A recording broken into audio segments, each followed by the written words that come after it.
Hi అండి, welcome to my channel Siri God creation. ఈరోజు వారాహి అమ్మవారికి కంద దీపం ఎలా వెలిగించాలో నేను చూపిస్తాను. ఈరోజు పంచమి అండి. పంచమి రోజు కంద దీపం వెలిగిస్తే చాలా శ్రేష్టకరము. ఎందుకంటే మనకి ఎలాంటి ఆర్థిక ఇబ్బందులు ఉన్నా కానీ తొలగిపోతాయి.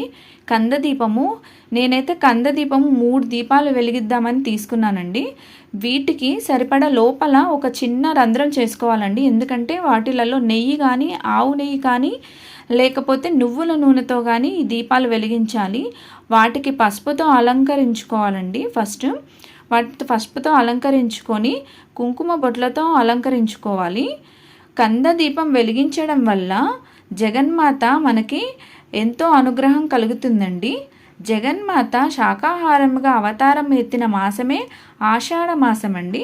ఈ మాసము వారాహిదేవి ఉన్న పేరుతో భక్తులను జగన్మాతగా కాపాడుతుంది. ఈ జగన్మాత అద్భుతమైన అనుగ్రహం మనకు కనకాలి అంటే కంద దీపం మనం నెయ్యితో వెలిగించుకోవాలి. లేకుంటే ఆవు నెయ్యితో కానీ, లేకపోతే నువ్వుల నూనెతో కానీ కూడా వెలిగించుకోవచ్చు. కంద దీపం పెట్టడం వల్ల మనం ఎటువంటి కోరికలు కోరుకున్నా కానీ అమ్మవారు మనకి అతి శీఘ్రంగా నెరవేరుస్తారు. భూమిలో ఆవిర్భవించిన ఈ కందకు ఎంతో ప్రాముఖ్యత ఉంటుంది. కంద దీపాన్ని మొదటగా మన ఇంటి యాజమాని వెలిగించాలి. కంద దీపాన్ని యాజమాని వెలిగించడం వల్ల ఇంట్లో ఆరోగ్య సమస్యలతో బాధపడుతున్న ఆర్థిక ఇబ్బందులు ఉన్న తొలగిపోయి అఖండ రాజయోగం కలుగుతుంది.